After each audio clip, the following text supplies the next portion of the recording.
Vă salut, oameni buni, și bun găsit la un nou clip. Sunt Daniel, pentru cei care nu mă cunosc. Așa mă găsiți și pe Facebook, Daniel Lepădatu.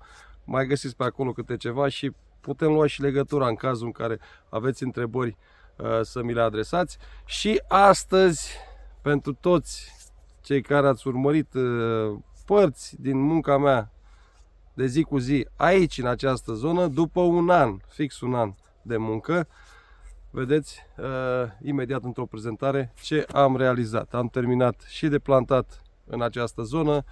Mi-a ajutat bunul Dumnezeu, timpul a fost favorabil și am terminat. Livada de curățat. Mai am două rânduri să dau coaja, scoarța jos de pe tulpină, dar să știți că săptămâna asta am avut o săptămână plină și am o satisfacție pe măsură. Am terminat lucrări care, pot spune, sunt destul de greu de făcut în momentul în care nu ai ajutoare. O să vă fac imediat o prezentare la tot ce am realizat. Vă doresc numai bine, vizionare plăcută și, în ultimul rând, se poate. Se poate, se poate, se poate. Bine, mai trebuie să renunți pe acolo la câteva mofturi pe care poate le ai, să nu mai te duci la pensat, vorbi cu domnii acum, să nu mai te duci la unghii, la sală, eu știu, la păcărele. Pune mâna și vino aici, faci sală, banii îți rămân în buzunar. Nu toți, într-adevăr, mai și pierzi, pentru că pierzi cu ghilimale de rigoare, pentru că investiția pe care o faci este un bun care va fi al tău pe veci. Nu o să fie al tău pe veci, deoarece, cum e cursul vieții, tu o să pleci, o să rămână în urma ta copiii sau nepoții sau, mă rog, cine doriți dumneavoastră să beneficieze de toate aceste bunuri pe care le realizați în viața de zi cu zi.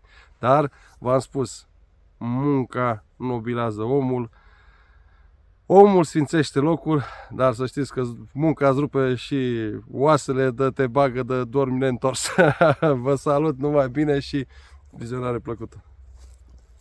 Cam așa arată acum tot ce înseamnă livadă, primele două parcele, după un an de muncă. Avem aici pomișorii care au fost plantați și observați aici pe margine, până în capăt unde am toaleta, alte două rânduri care au fost plantate. Pomii arată într-un anumit fel acum. Mai am câte două rânduri, pare mi se, da, două rânduri mai am de curățat scoarța de pe tulpină. Aici am făcut, cam așa arată acum. Vedeți cât este de curată tulpina și uitați ce este jos. V-am prezentat într-un clip această metodă și de ce trebuie făcut și cum trebuie acționat după ce am făcut acest lucru.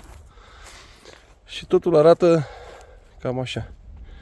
Mai avem de grebla și de făcut curățenie, dar eu zic că este un început. Haideți să vă prezint și unde am plantat ceilalți pomișori.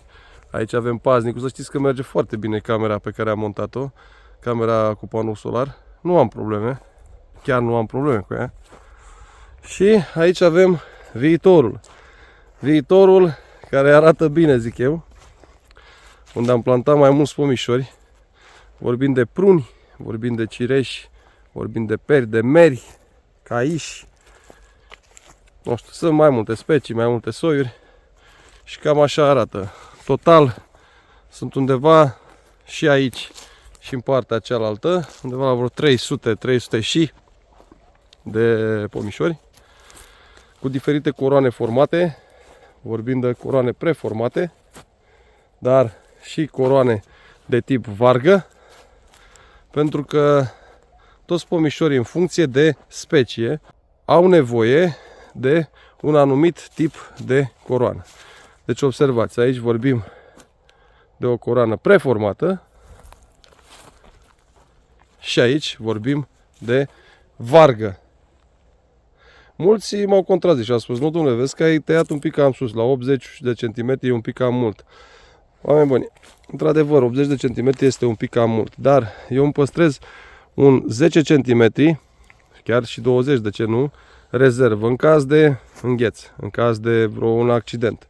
Și plus că noi nu știm cum ne va crește părțile laterale și atunci putem să mergem să rătundem puțin mai jos. Din mare poți face mic, dar din mic mare niciodată. Am oprit și aici un cais. Am mai oprit și acolo undeva în spate păr cireși chiar, să vă arăt la fiecare specie de pom în parte cum se formează coroana și ce ar fi indicat să tăiem în momentul în care plantăm. Totul arată bine, urmează curățenia, greblatul, strânsul a tuturor rămurelor care au rămas în urma toaletării pomilor.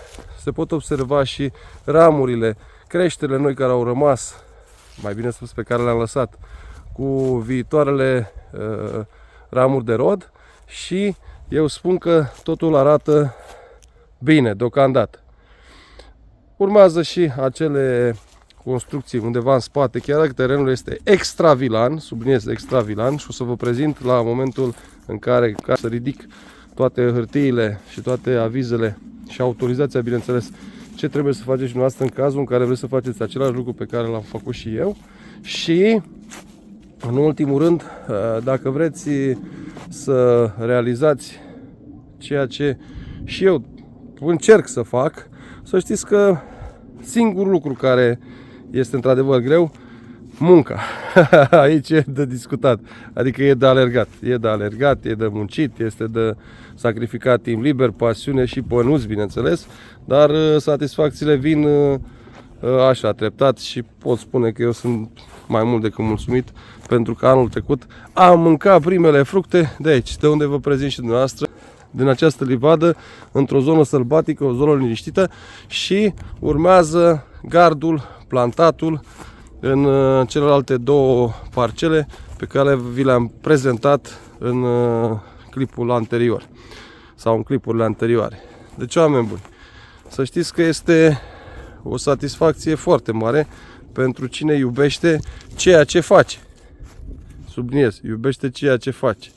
Că dacă nu iubești ceea ce faci și nu pui suflet, să știți că nu are rost să te apuci de absolut nimic. Și aici nu vorbim doar de pomi, grădini, plantat și ce lucrări să mai fac pe aici, vorbim de absolut tot.